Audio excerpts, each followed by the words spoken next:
it's not going to work out. But another thing that's going to be interesting, and I guess we can deal with this question as well, is Crystal Palace play with a back three.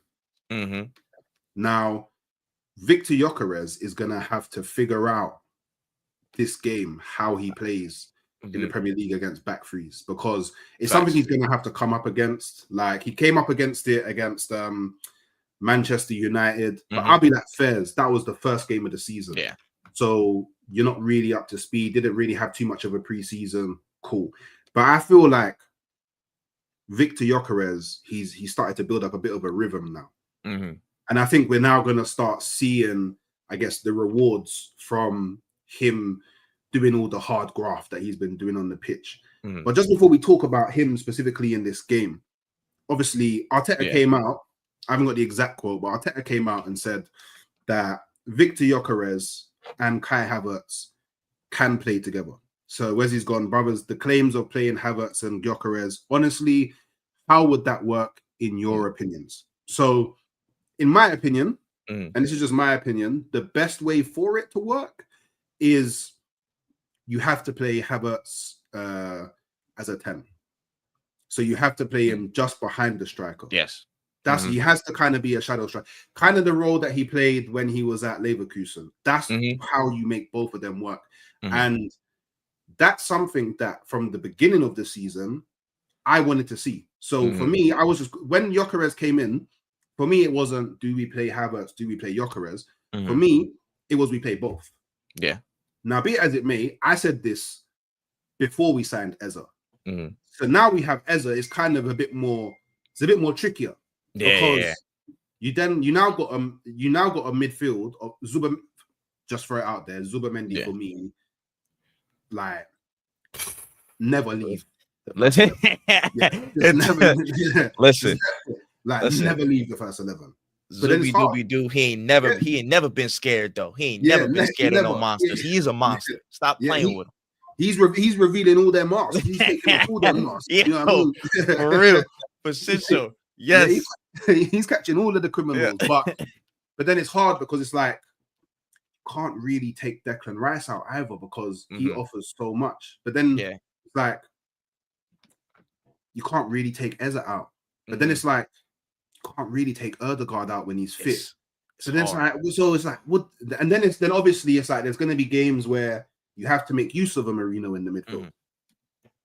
And then so where does Havertz really fit in all of this? And in my opinion, the best kind of midfield to deploy if you're going to play Havertz would be either Zubamendi or Declan Rice at the base. Either one of them is fine. Yeah.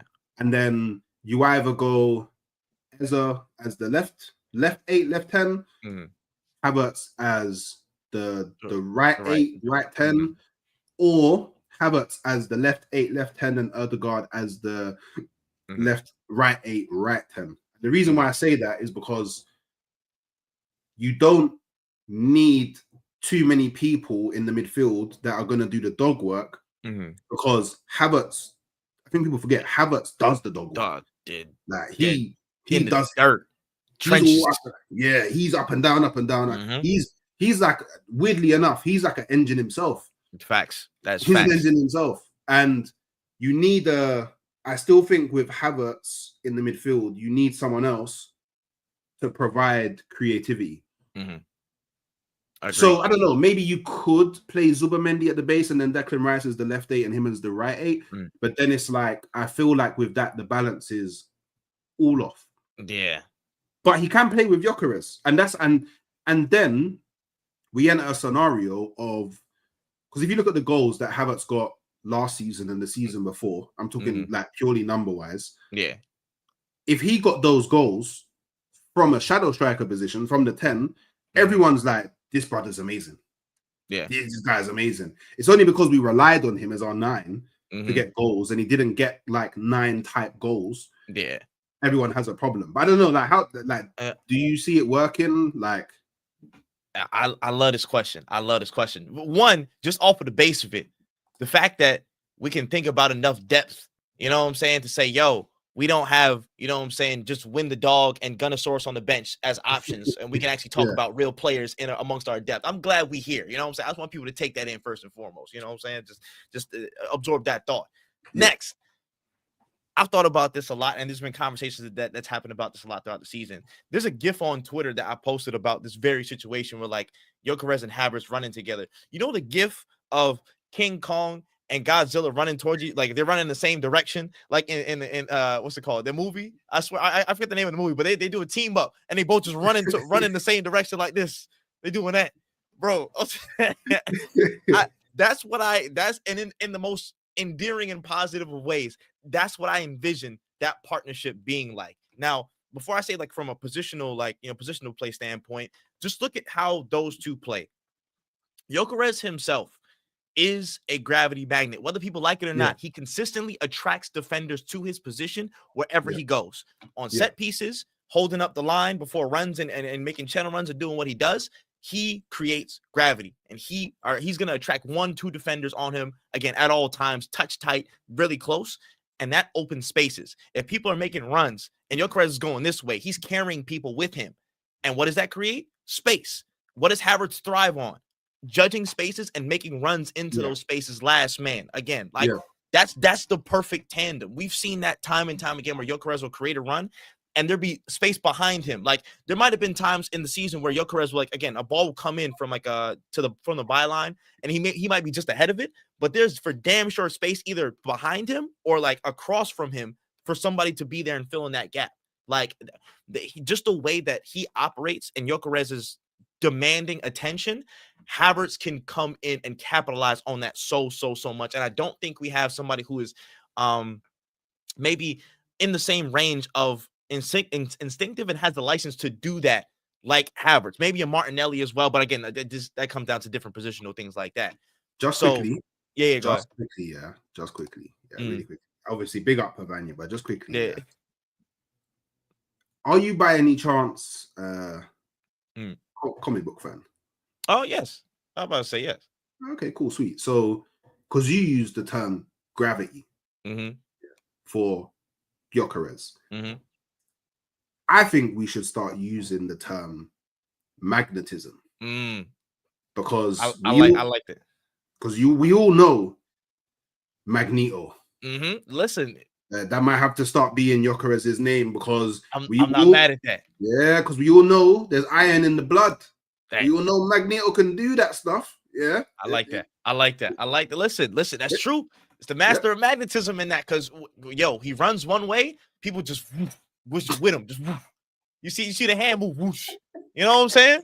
Like, it's one of the it's one of those, just whoosh. You see the sound effect, bro. You see he make a run, and you see the sound effect go whoosh. What's that? Yeah, it's that. It's really that, though. It's really that. I want to start switching up. I'm about to add magnetism into repertoire for real. I want to start throwing it in there, real shit. Oh man, but I'm telling you, because he has that magnetism, it's perfect for Havertz, because Havertz thrives off finding runs, finding spaces. So naturally, how they play, just in how they think through their minds and how they approach the game, it complements each other completely. Two, both of them are dogs. Both of them are grafters. Yeah. You see, the whole start of the season so far, Gyokeres has proven he's going to press till his legs don't work no more. So he's deleted. You know what I'm saying? So he go from the master of magnetism to Professor X, if you understand what I'm talking about. Like, you know what I'm saying? Like, he going to run till his legs can't function. It's that. So seeing that, seeing how hard he presses, imagine him and Havertz, or him for Havertz, and we constantly have a consistent press from the front throughout a 90 minutes. Or you double max it in a game against like a Big Six team where you need physicality to really win out. Like, that capability between those two people is insane. Having it on rotation or using them both at once, that's just a crazy powerful thing to have. And I don't think people understand how effective that can be. So that's just something that's something. You see, my cousin is joking. Hey man, don't worry about it. You know what I'm saying? We here all week with it, but still, to that point, they have a lot of complementing and similar skill sets in how they approach the game that makes it a nightmare for people to play against. Now, positionally, I completely agree with your point. If Gyokeres is going to be the 9, having kind of like just like a sub striker, like I'm saying, like just below him, or again, coming from like the left 8 or right 8 position, just going into that kind of cam slot and being that little shadow striker. He'll make those runs. He'll judge the space. He's the first person to react to the gaps that Gyokeres creates so he can capitalize. I think that's the best way to use them. And obviously, they're going to work hard. You know, again, Gyokeres is going to press from the front. So Havertz doesn't have to go that far up and remove himself from like the press and the structure to be effective in, you know, winning the ball back and being in defensive shape. And then on the offense, he finds the spaces. He has a lot more wherewithal to judge up all these little moments that happen in the space that gets created. You know, it's one of those. So I think it could completely work. And when you add the thing on top of, if you start Havertz, maybe we'll say you'll start Havertz left 8 one of these games. You can start Zubimendi or Declan Rice in the base. That's fine. Odegaard on the right hand side. You can start Eze on the left. Eze could be an option on the left wing, and he just plays iso ball the entire time. And in the space that he can create, you know what I'm saying? The moments that he can create the separation, and then a moment will spring where Gyokeres goes right into the box, darts for a run because the cross might come in, and Havertz is waiting at the top of the box, maybe for a moment to react and see what's going on. There's a lot of good that can come from them two being just creating their own chain reactions, and then other players around them supplying the creativity. I think there's a lot of good proactivity, action, reaction out of them too, and then just the creativity around them can create moments where we thrive in the chaos. I think that can work, and that should be used multiple times this season just to bully people out the gym and find the right times and moments to capitalize and score off of the runs, off of the space Gyokeres creates, and the space that Havertz can read from there. So it absolutely can work. Absolutely. Sweet. Yeah, I'm in agreement with you. I think it absolutely can work. And it's something I want to see, and I want to see it as early as possible. But then now going back to because obviously Viktor Gyokeres he's like we said, we're gonna be facing up like a back 3. Yeah. So now how does this now work? Because is he gonna like, are all of them gonna be focused on him? Yeah. Like, they're going to be drawn into him, or like, because obviously when you play with a back 3, like the centre backs tend to play like a lot further away from each other, and you find the right centre back and the left centre back kind of cover for the left wing back, the right wing back, and they defend wide. So could this be a game where we kind of finally see for large portions of the game like Gyokeres being isolated to one defender, and then it's now maybe whoever's left wing and Saka, they have to deal with the double up. And if that happens, like, how dangerous could that be? Or do all of the centre backs just get sucked into Viktor Gyokeres, and he has like a game where pretty much no space for the whole game, but the channels are free for like Saka and maybe Martinelli to expose. Like, how, I don't quite know how, because obviously then they have like the two. Like, it could actually be an occasion where at points you see like 5 men around Gyokeres, because the 2 centre mids as well, they could just drop in, and like we could actually see a vast amount of space for the likes of Saka. And maybe this is a game where you put Eze on the left wing, because if he's given that much space in those left pockets, it could get crazy. But how do you kind of see like that all going?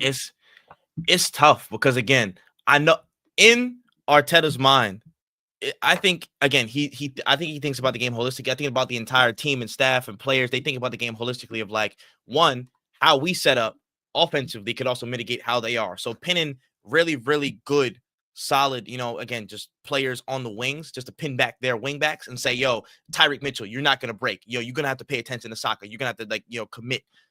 Munoz, you're gonna have to go commit with Chris Richards if he goes that far on the left hand side with probably. There's a good chance Trossard could start just because 1v1, you know what I'm saying? Physically, no, but 1v1, he does have the capabilities to at least combine and beat a player a little bit. So there's that fear. Or you could just put Eze and go the full way and say, yo, you're going to have to commit somebody to him and pin the wing backs back. So I think Martinelli.